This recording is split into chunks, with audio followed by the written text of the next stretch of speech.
Miss Bailey, please. So, are you guys happy to have them here?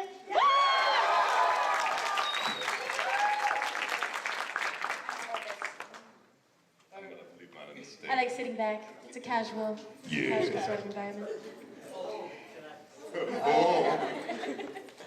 gonna do this. We're gonna start with us asking some questions, but when you guys are interested about the 25-minute mark, you just start doing the line whenever, and you will get your chance. You can ask the staff. Can they do it? No problem. You're gonna be standing there a while, though. I don't care. They do love you. You're worth it. Yes, queen. As you can see, we Puerto Ricans don't hide what we think. Oh my gosh, binary domain. Oh, is this our makeout scene? Yeah. Oh shoot. I'm patching you up. Oh, yeah. Oh, Dan. Thank you so much. Oh, remember, you have an accent there. I know, I did. did. Really well. I did. I was Chinese in this game. So, how did you two start in this business? Well, I started fresh out of high school. I was doing a play in the local Dallas theater community, and one of the people that was in the show with me also did voices for Dragon Ball Z, and so he asked if I was interested in auditioning for anything because he knew that there were some characters coming up, and I was like, yes, please. So he had me call Chris Sabat, and who was the voice of Vegeta and Piccolo and everything. And so I went in and I auditioned, and I originally actually got cast as Dende, a voice match for Dende, and I went in and I recorded, and I was so nervous, and then about 3 weeks went by and I didn't hear anything, and I was like, I think I was supposed to go back in and record some more. And then Chris Sabat calls me and he's like, hey, Laura, this isn't actually my job, but I feel like I need to tell you that the woman who originally played Dende came back in town, and so we replaced all your stuff. I was like, no. And he's like, but we really like you, and we're gonna bring you back in. And so I went back in, and I was Trunks, and that's how that happened. Okay. Yeah, my story is kind of attached to Laura's. I loved Dragon Ball Z when I was in college. I watched it all the time with my friends, and one day we watched until the credits started rolling, and I saw Laura's name go up the screen, and I was like, what the what? I know her! Because we had the same agency in Dallas at the time, so I called my agent. I was like, why is Laura in this show that I love? She was like, oh yeah, she works at Funimation. It's in the Dallas-Fort Worth area, which is like 40 minutes from where I was going to school. I was like, oh my God! So I called Laura, and she picks up the phone. She's like, hello? I've never gotten a phone call from Travis before. No, I've never talked to her before, and I was like, she goes, hello? And I was like, It's like, who is this? it's like, please let me audition at Funimation. I want to be a Dragon Ball Z. Oh, sure, I'll be sure to do that. I'll let them know. 3 years later,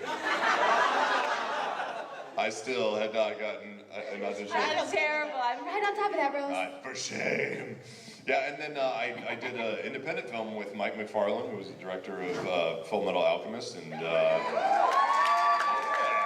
so he let me got to come in and audition for a character named Roy Mustang, and that was how everything started.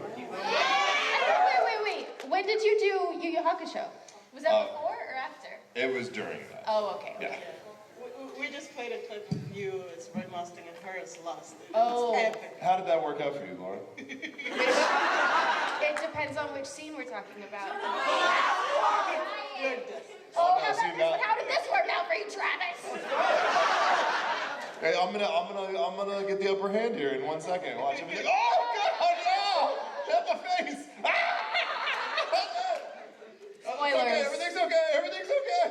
toddlers fetch wins. Yeah, that's bad. Oh no! Death He's okay. to Shane. He's okay. It's like Harry Potter. He just disapparated. It's just a flesh wound. That's right. So you two do voice acting, you do motion capture, you sing, you have a beautiful voice. Okay. I know he does live action because the first time I saw him was as Big Jane in Nip Tuck. Yeah. He was awesome at it. Anarchist Cookbook, that's right, yeah, way back in the day. Yeah. Yeah, we both have a D&D show called Critical Role, where a bunch of crazy, nerdy voice actors play Dungeons and Dragons every Thursday night on our Twitch channel. It's amazing. If you've never played Dungeons and Dragons and you think it's some nerdy thing that you're not interested in, You're correct. I promise. Yeah, I promise you. Yeah, you're correct and you're wrong because it's so great. It's so much fun. Yeah, Grog the Barbarian welcomes you to Critical Role. So in all of these things, what is your creative process? Do you do something different from each character, or do you have like a set of rules that? Oh, every character is completely different. So, I mean, it depends, obviously it depends on what we're doing. You know, if we're doing motion capture, it's like you're filming a movie. So you're in there and you'll record for, you know, months to a year filming that character. And then with VO, you know, you could go in once every couple months and be working on something. Something like Persona, I think I only got to record, you know, like 2 4-hour sessions, and then I was done with the whole game. And so it's like, it ends up being this amazing thing, but at the time, you don't know it because you're just seeing this little tiny portion of it. Yeah, there are times we don't even get to play the games or see anything from the games until months and months later. Yeah. We don't entirely know what the entire story is. Sometimes we don't even know what the characters look like. So it's really an exercise in using your imagination and just playing pretend. And then you do something like Infamous, where we got to go up to Seattle and talk to the team actually developing the game and talk about our characters early on, and so you really get to identify with the story the entire way through. Yeah. I mean, it was our faces. It was our faces. Catherine! This is one of those things where I had no idea what I was getting into. I had gone to like 4 recording sessions by the time I even realized what Catherine was. I was like, what? What is happening in this game right now? And then we tried to play the game and it's super hard. Yeah. That's the endless difficulty curve for you. Right.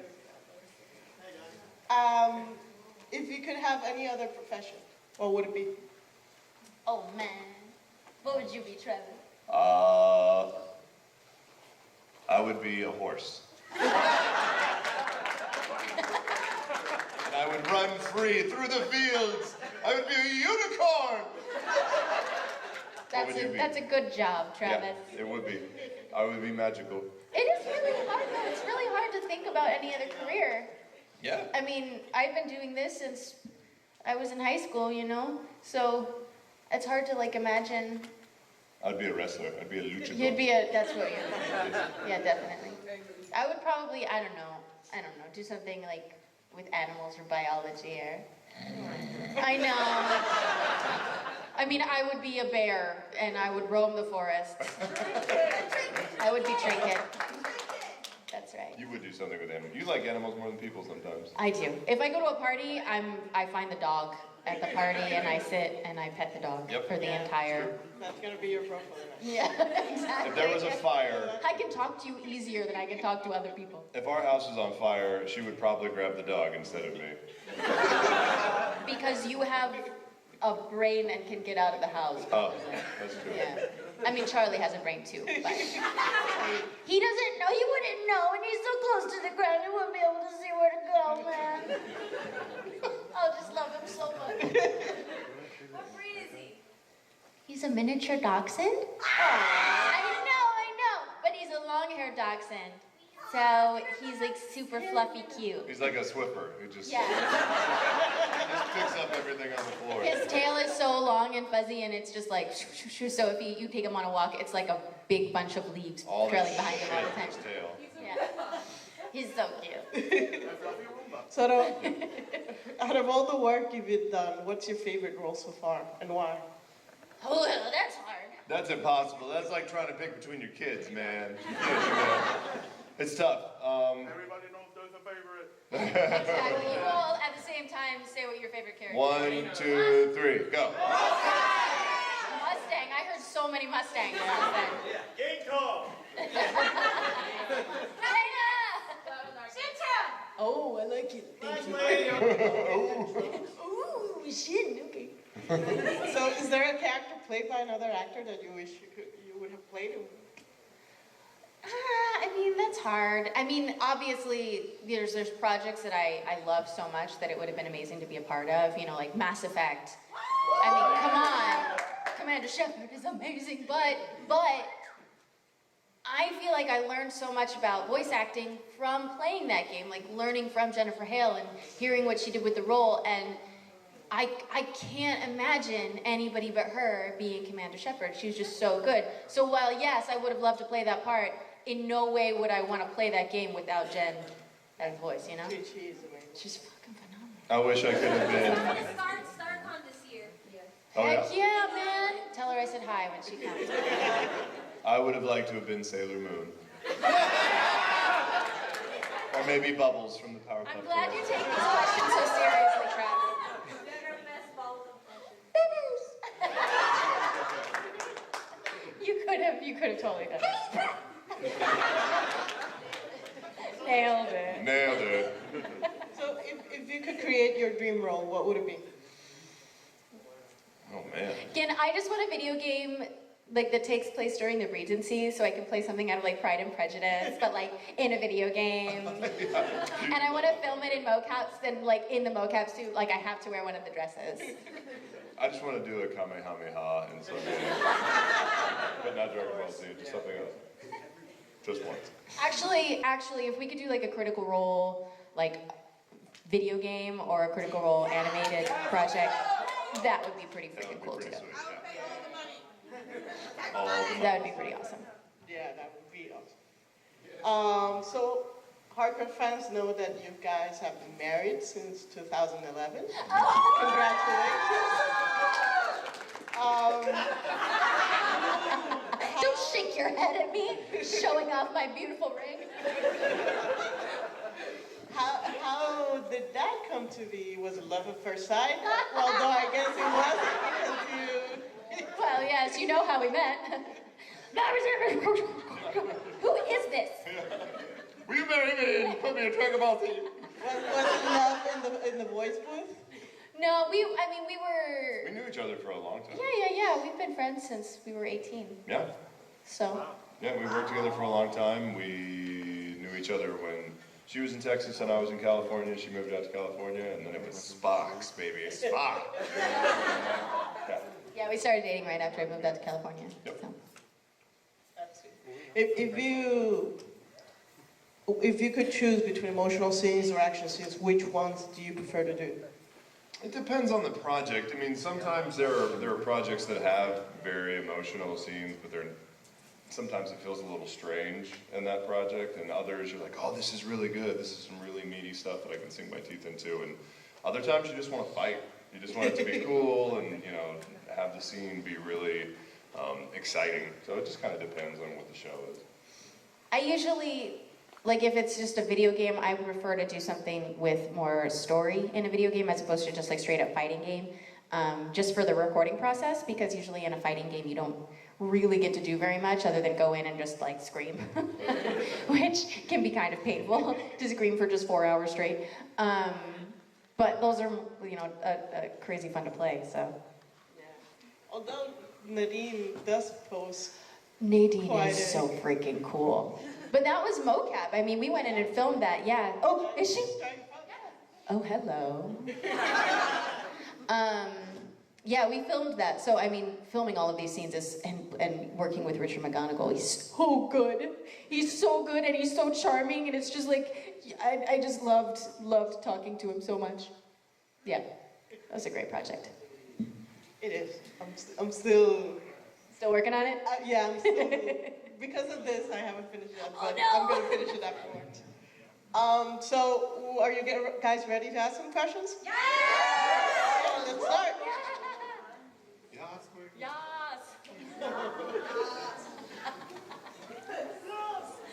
Oh my God! I feel like. I think the mic's off.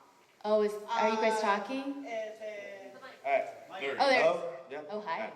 So, I got one question for each. First, for Laura, I mean, we all know your kid Trunks from Dragon Ball Z, Yeah. and how did it feel working with Sean Schemmel and Christopher Sabat, these big voice actors? Well, I mean, it was really awesome working with my dad, but it was kind of lame working with that dork Goku, because, I mean, he's not as cool as everybody thinks he is. I mean, he kind of smells bad. I mean, and he always has food in his teeth, but my dad is like really, really cool, you know? I mean, like, he takes me to the park when I ask, and he can beat anybody up. I mean, it's pretty awesome.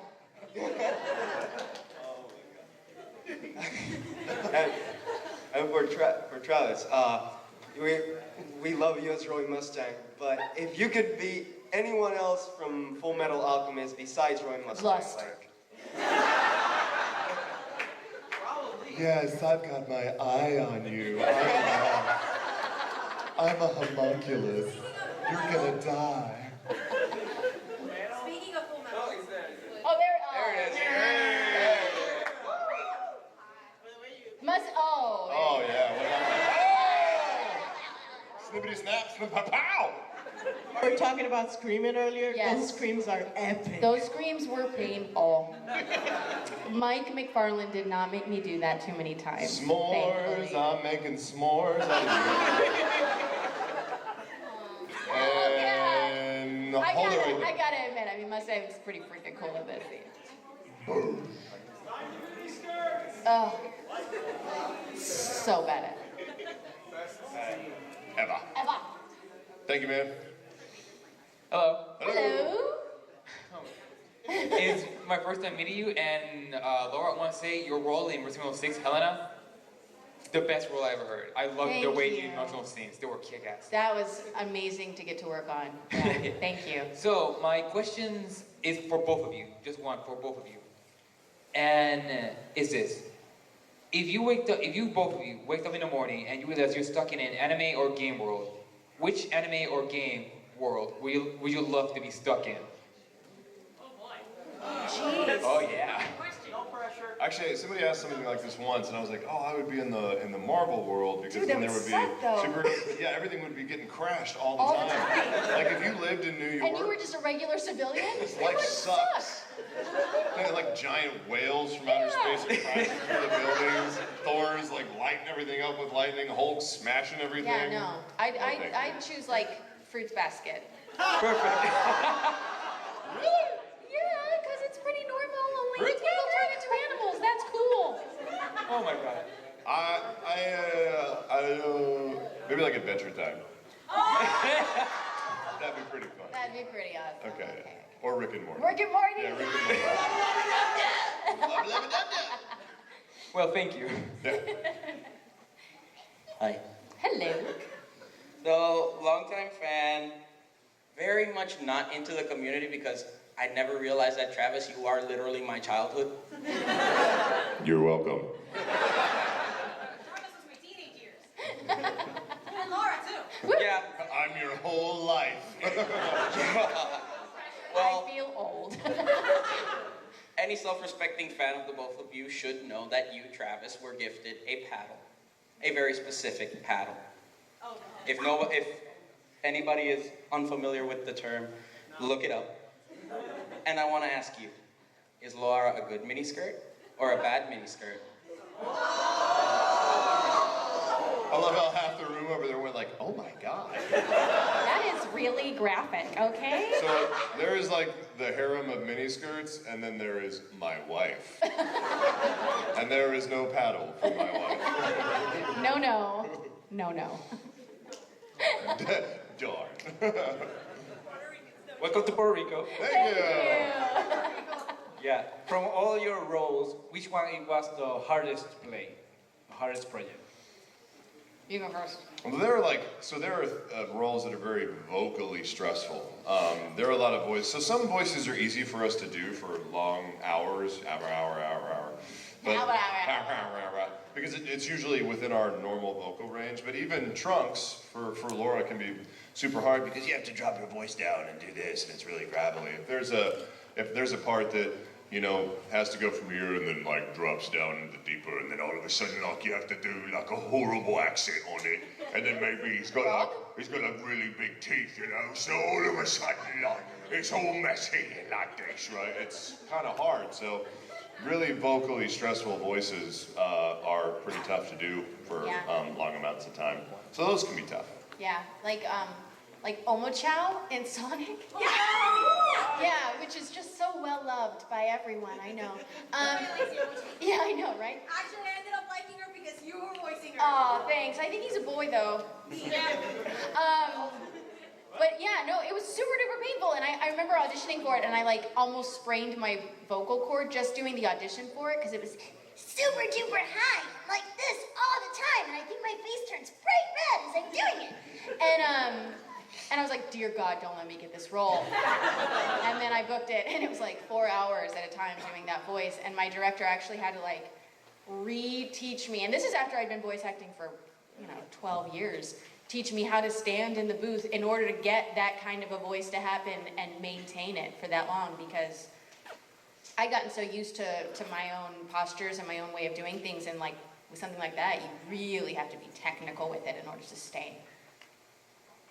Yeah. Thank you. Has there been any role that's emotionally draining? Oh, yeah. Yeah, a lot of them are. But that's the nice thing about acting, is that you are engaged in it in the day, and then you go home and let it go. Do you, though? I mean, that's what's it's so If you're hard. sane. I mean, yeah, it's hard though, because like when you're doing something that's draining and emotional and like depressing, and you're in that state for a long period of time, it's really hard to shake that emotion out of your body. Like when I recorded like Fruits Basket, the very end of it, Oh God. I remember coming out of the booth and just thinking that I was the worst actor in the world, and I was terrible, and I was doing a horrible job. And I love you. And Justin Cook had to be like, you, it's sounding really good. And I was just so in that state in Tohru's headspace that, I thought everything was really bad. So it just gets you sometimes. Hello, Laura. Hello, Travis. Hello. Hope you have a wonderful time here. I need you for this question, I need you to think of 2 specific characters that you have portrayed over the years as anime, video games, and even critical role. Well, not critical role, but, games, like role-playing games. Okay. If you had the opportunity to bring 2 of these characters into our reality, so it could be your best friends, to hang out, drinking buddies, whatever, who would they be and why? Oh, jeez.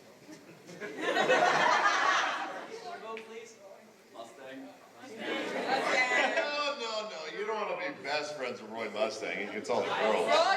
He gets all the girls. It sucks. I would have Thor be a best friend, because he would drink all of the ale that I would drink.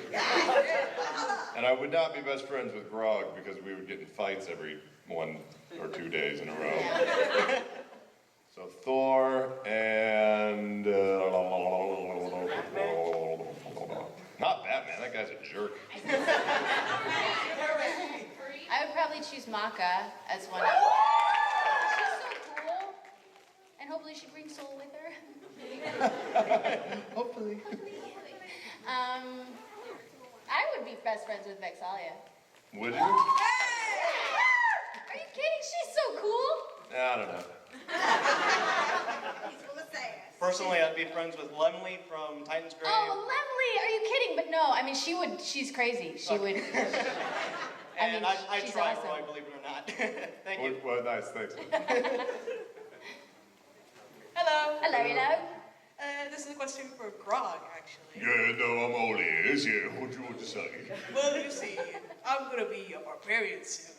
And I need a little bit, like, tips and advice to, like, know how to actually crack skulls. Yeah, cracking skulls is like a last art form. So here's what you do. You go out and you grab skull A and you grab it with your hand. And then you go and grab skull B and you grab it with your hand. And then you make AB smash. And then you smash again. And then they go, no, please don't smash my head. Oh no, it hurts so much. Smash. And then you keep smashing until they don't talk anymore. And then you're a barbarian. Thanks. Yeah. It's really technical, head smashing. Yeah, it's a lost art form, Yeah. really. Yeah. There's a lot of technique in that. Yeah. Yeah, I learned it from a samurai. Hello. Hello. Okay, I have a question for one for Laura and then one for Travis. Okay. Laura. Yes. As a huge RPG fan, I will have to mention one of your most underappreciated roles I have ever seen. Kaine from the game Nier. Holy shit, I love the way you were swearing your ass off. Thank you so much. It was beautiful. Sorry. I would do it, but we're all old in this room. There's video cameras. Yeah. Hi. I do see one child. Oh, see? There you go. So I'm going to be on my best behavior right now. And for Travis, how did it feel voicing the gag reels in Blaze Blue as Relius Clover? I don't remember them. I think it was funny at the time, but I actually can't remember. But that's one of those games where we pop in for like an hour or two, and then we leave, and we don't ever know. We don't ever get to see it anymore. Yeah. Okay, thank you. Thank you. Hi. Hi. Hello. Well, I ask this question at every single VA panel, and I always get really great answers, so I'm really excited to hear yours. What is the weirdest thing you've ever said in booth? I have mine. I know there's a list, but like, what is the weirdest thing? So in an anime called Glass Fleet, Oh, yeah, well. I play this character named Cleo, and you play, what was your character name? Michelle. Yeah, Michelle. And Cleo's call, like his slogan, is he would take out his harmonica, flip it through the air, and catch it, and say, "Feel my wind." I was like, you'd see it on the page, it was like, "Feel my wind?" Really? What does that mean? Is he farting? I feel what like is- something got lost in translation. Doesn't make any sense. And then sure enough, at the end of the series, Laura's character comes up and says, I feel it. I can feel your wind. And she's standing like right behind him as she says it. and that's when we both broke. Yeah. There was amazing outtakes on that project. I wish we could have released just the whole DVD, the whole series redubbed with just our outtakes. Yep. Mine definitely came from something in Shin-Chan. Just pretty much almost everything Shin says, but I do remember saying, "Cover your ears, little one." Earmuffs. Last one to the basement, there's a dead hooker! They were playing CSI, I think is, Well, like you say. like you say, you know. Thank you so much. You're welcome. Hi. Hi. I've been wanting to ask this forever. Fullmetal's my favorite anime from all time. And shows like that, where you literally set your wife on fire repeatedly, spoilers, and in like Infamous, where you disintegrated your husband. How awkward is that? And do you like keep companies? You know, I killed you in this game, or I killed you in this series. Is that awkward? Is that fun? How is it? Who's winning? What's the kill count? I think I'm winning. Are you? We have not kept count, but now I really want to add it up. I feel like I've won. What? We've got to go through. We've got to go through and figure this out. I know, his homework. Tweet it out. I think it's, yeah, right? Somebody needs to do the math on it. I think it's fun. Yeah. It's so much fun. We're like, I get to kill you. And it's so weird because why don't we ever get cast on like the same team? We're always on opposite sides. No, we're on Avengers, we're on the same team. All right. There are times we're on the same team. It's always fun though. It was weird doing Fullmetal Alchemist because she went in and recorded all of her death screams first, and you know, like I'm married to her, but I've never heard my wife scream like she's being burned to death. So when I came in and heard her go like, ah, I'm like, oh my God. I feel really bad. Yeah, I feel bad. The scene. Yeah, and then you do it a couple times and you're like, this is amazing. Thank you so much. Thank you. Hi. Mother of Dragons. Yes, I am. Dracarys. Yes. There you go. Okay, I wanted to ask you guys if you, when you search for roles, do you usually do them together? Like, when you look for a job, do you go together? And Oh, that's a good question. Yeah, no, usually. so it's like a coincidence when you get together? Yeah, it's a total coincidence. Like, Well, we auditioned separately. I don't think we might have auditioned together once or twice. Yeah. But it's super rare. Yeah, we usually audition on different days, you know, different. but like for the same job? Well, not the same job, but the same show or video game? Yeah. Yeah, because that show will come out and they'll put out, you know, auditions for all of the characters, and we just you can turn it down if you want. Just pull it down. There you go. Yeah. And we just audition separately, and if we get to be in the same show, we're like, yay, double prizes. Yeah, it's pretty cool. Yeah. Like sometimes, like we went in, they didn't even know we were like married. They didn't even know we knew each other when we did Infamous. Yeah. In fact, like one person at the company knew that we were married, and they didn't tell anyone because they didn't want it to affect anything. To go like, oh well, this is Reggie's actual wife coming in to play Delson's girlfriend. Weird. Yeah. We showed up on the mocap stage in the morning, and I went over and got a cup of coffee and gave her a kiss. You know, early morning, the guy was like, "Oh shit, you guys are close." Wow, you Californians are so lovey-dovey. That was right on the mouth. I was like, yeah, man, watch this. I like reach over and pinch her, and she's like, stop it. He's like, dude, you can't do that. It's like, I bet you I can.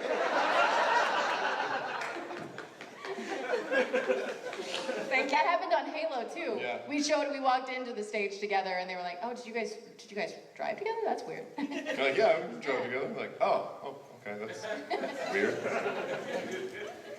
Thank you.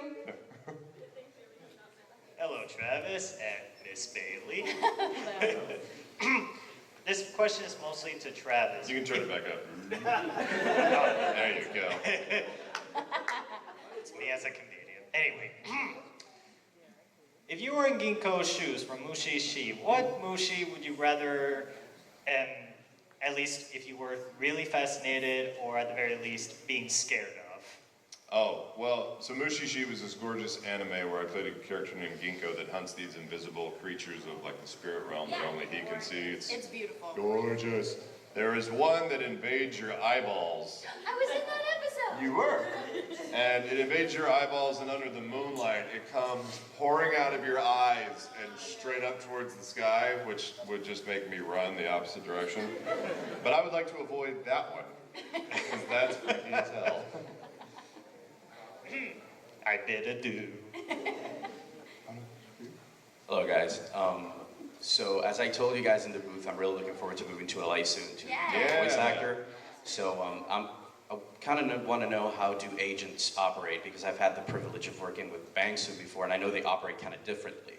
Yeah. Since you go in and then you audition or speak directly to Mommy or any of those guys, and then you get started. So how do agents work? I mean, it depends. Bang Zoom does a lot of different projects. They do non-union work and union projects at the same time. They usually really like a good demo. They like just to hear your range, what different kind of accents you can do, how much flexibility you have. And that's pretty much it, you know. They do all of the rest, right? What's that? They do the rest? Yeah. Send over the demo, they take over.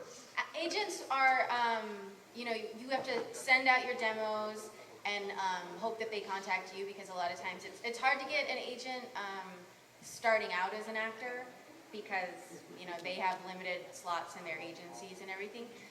So it's good to find like a smaller agency that is good at building up talent when you're new. And so just do some research on boutique agencies or something like that. And also, since you have worked at Bang Zoom, maybe talk to some of the other actors or even Mommy or something at Bang Zoom and say, what agencies do you work with the most? after I worked with you a couple times, would it be okay if maybe you recommended me to that agent? Because that's the best way to get in and actually get signed, is to have somebody that is a client, somebody that hires people, to say, I would hire this person, I would like for you to meet with them. And then they'll know that you will get hired, and they'll be able to like submit you on auditions and everything. Yes. Got it. Thank you guys so much, right? You're welcome. Hi guys. So I have a question for both of you. We were talking about Catherine, and that's one of my favorite games ever. So I wanted to know, like, what was the process for Catherine, and have you played the game? Did you like it afterwards? What do you think? It's a hard game. I played a little bit of it, and I sucked. But no, I mean, the recording process for it was, sadly, it was one at a time. Yeah, we didn't record together. I mean, they did a pretty good job of telling us what the basic story was, but we most of the time didn't get to hear what the other characters sounded like, and they didn't really make us aware what the gameplay was like. The puzzle part of the gameplay was super hard. We give it a try. Like, we try and play some of the games. If it's really, really difficult, though, we will probably not play it. Because, Depending on the game. Depending on how much we like it, yeah. Because we have a very finite amount of free time, and there are games that require like 40 hours of gameplay, and we're like, we gotta go play Dragon Age. Yeah, like Dragon Age, like RPGs, like I'm playing the crap out of it. Yeah. But yeah, I that was one of the games, like I had no idea what I was until like we'd recorded a bunch, and Valerie Aram, who was the voice director on that, she's like, I don't want to tell you everything that's gonna happen, so we're just gonna record things, like you thinking that you're one thing, and then towards the end she was like, just kidding. Now what happened? She wanted to make it a surprise. Yeah. Thank you. Thank you. Hi. So, I'm still kind of shocked about the rules you guys have made from...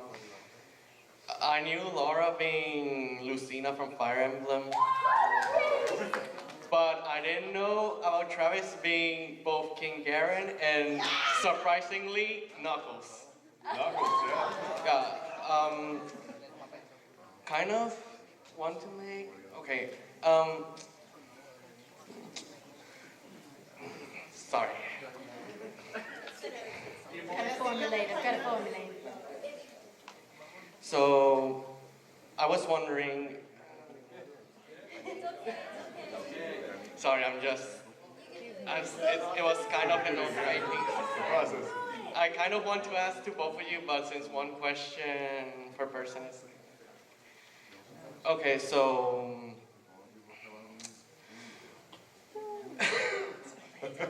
Okay, so... Laura, yes. Were you expecting Lucina to be this big? And Travis, how does it feel with working... probably for both of you, how does it feel having worked on Fire Emblem? Oh, nice. It's amazing having worked on Fire Emblem. I'm so happy to have been a part of that game. I had no idea Lucina was going to be as popular as she is, and that makes me so happy. That game, I didn't know the name of it when we were recording it, because a lot of times everything's a secret. So you'll go in and they won't tell you what the actual title is. And so somebody came up, and through the whole script, my name was Marth. Like, it never changed to Lucina. So somebody came up and wanted me to sign something for Fire Emblem, and they were like, "You're Lucina." I was like, "No, I don't know what you're talking about. I don't know what that game is." And finally, I see a picture. I went, "Oh, Marth." And they're like, "Well, yeah, but Lucina." I'm like, I had to like go back and look at all this stuff. I'm like, "Oh my God, I'm an idiot. I had no idea." Yeah, we didn't have a lot of sessions on that game either, so it was only until we started coming to a few conventions and we learned how much people loved the game and how popular it was that we really, started to appreciate how great of a story it was. So yeah, it was really great. That game got me a discount on our dining table. It really did. I walked into the furniture store and the guy wasn't really helping me, and I was like, "I like this table," and he's like, "Okay," and I'm like, and he was on his his console, and he's like playing Fire Emblem. I'm like, "Oh, hey, that's me," and he's like, "What? What do you want? What do you want?" It's pretty great. Thank you for your question. Thank you.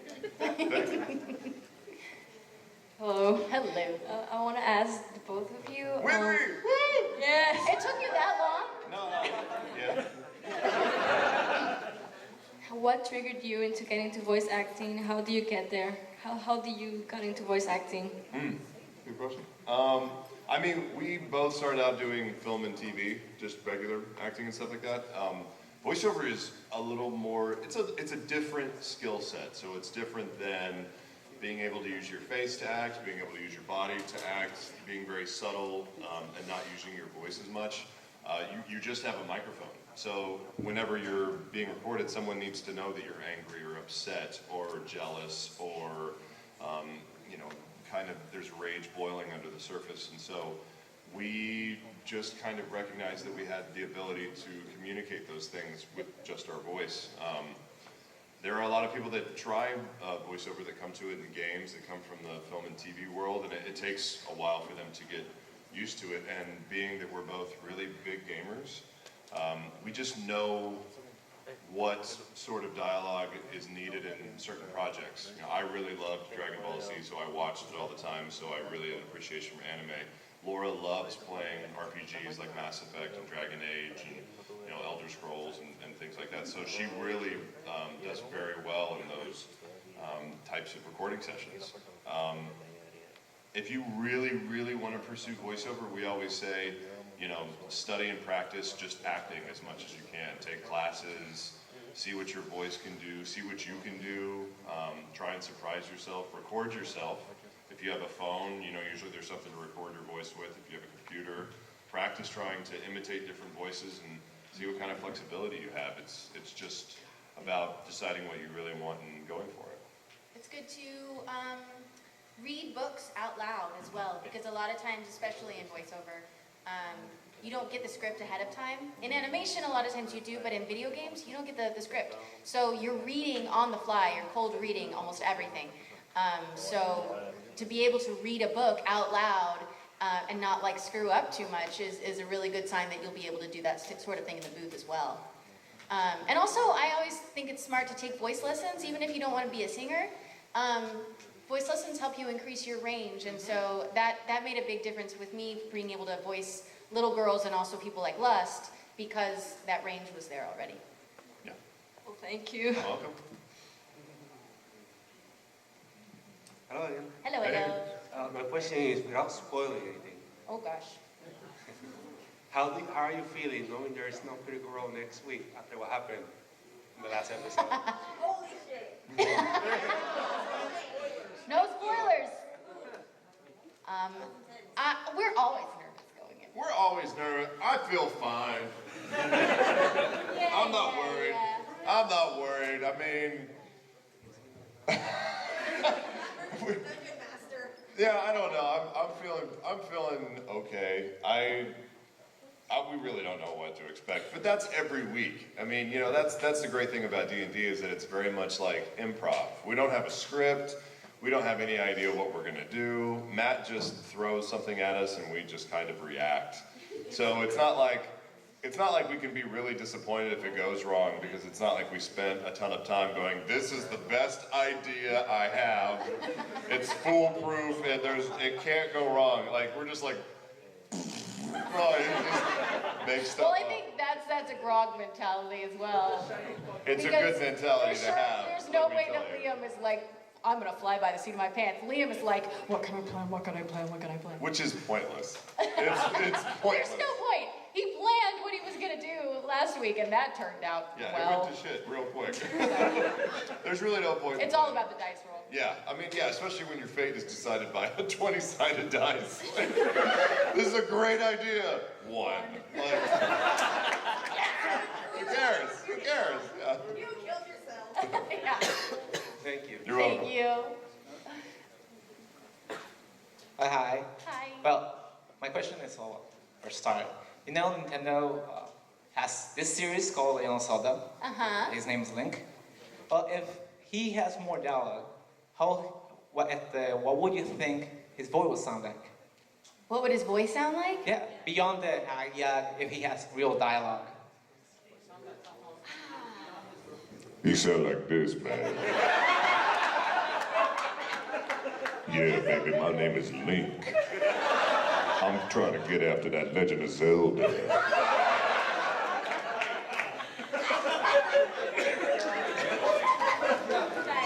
Very nice. That's it, man. Thank you. I would play that game. There you go. Hello. Got me a new magic sword. How you like my pointy ears, baby? What's up?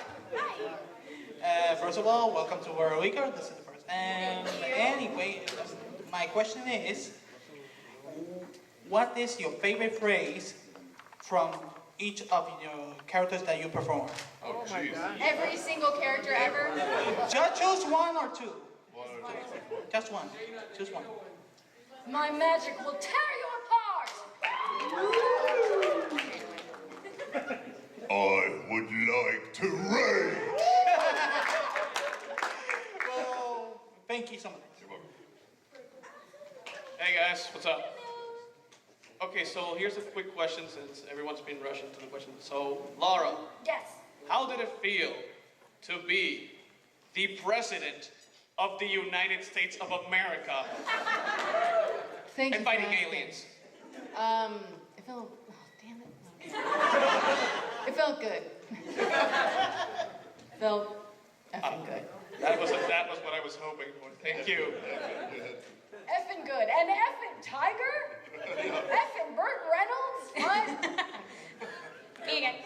This one's aimed at Travis. Now, one of my favorite animes that I've seen you do, aside from Full Metal when I was a teenager, is Ouran High School Host Club, where you're a Mori senpai. He is a man of few words, and in the blooper reel, you lost it when Mori senpai was trying to grab honey away from the date. Yes. How many times did you lose it while watching the show? I think I said more in the blooper reels than I actually said in the show. Because all I ever said was, fancy tuna. I'm just like, I think I blew that take, 6 times, 6 or 7 times. It would just start and it looked so fun. I think I was pretty tired too. We've been recording like 7 hours in a small little closet type booth. You go crazy. You go nuts. And that, it just looked really funny. And so I'd be like, like I just couldn't stop laughing. So probably 6 or 7 times. Thank you. You're welcome. I made it. Hello! I made it! My question is, how was it voicing Catherine and Johnny for the game Catherine, and how did you like the game? It was awesome. Yeah. It was great. It was a lot of fun. I mean, it was I'm trying to think of something that I haven't said already about Catherine. Did you have an idea of the overall theme of the game and how yeah, profound would it end up being? Well, a lot of the game, what we recorded was to picture, which is really nice. It was kind of like recording an anime in that regard. So I got to see, like what her mannerisms were as we were recording. So that really helped. I was surprised because she has such a distinctive look about her. You like the way I phrase that? The voice that they wanted was such a youthful, sweet, innocent sort of voice. But then after it was explained, after we got to the point that it was, and I realized what she was and why she behaved the way she did, it made perfect sense for her to have that very youthful, innocent sort of sound because, it was just so perfect. It was such an amazing project to be part of and get to work with, Travis and Troy and all of our best friends on that game is just awesome. It was a close-knit crew. And that's like the main difference between anime and original animation stuff is that with anime or projects that are like Catherine, there's animation that already exists, so we have to dub to it, right? So we're kind of confined to what's already drawn. The lip flaps don't change, you can't just make stuff up. But with original animation, you can kind of be as crazy as you want to, and then they'll animate to you, so it's 2 totally different processes. And if I remember correctly on Catherine, some of the mouth hadn't been animated yet. They were still working out the mechanics for how the mouth was going to move with the dialogue. So we were actually recording to sound files matching the timing of the Japanese sound files as opposed to matching the actual animation. So that's a whole different sort of process when you're like recording long chunks of dialogue to specific timing is very, very strange. Thank you. Thank you. Is that it? We're running out of time, but are we grateful that Travis and Laura came to Puerto Rico to visit us. We're so grateful for your visit, for sharing this world with us. It was a very enjoyable experience. I was wondering, in every conference that we have here in the video game conference room, we've taken a selfie with the public. Awesome! Would you be willing to do Yeah, that? totally, yeah. That's awesome. Perfect. Should we just come down there? No, they need to come come, up? yeah, come closer, guys. Not to the stage, not to the stage there. So we like turn around and do Yeah, that? someone is gonna come up. Oh my gosh, this is so exciting.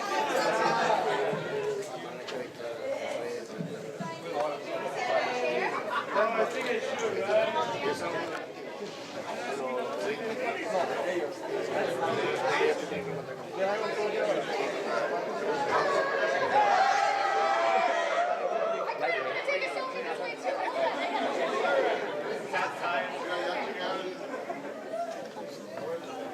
Don't be mad. Go like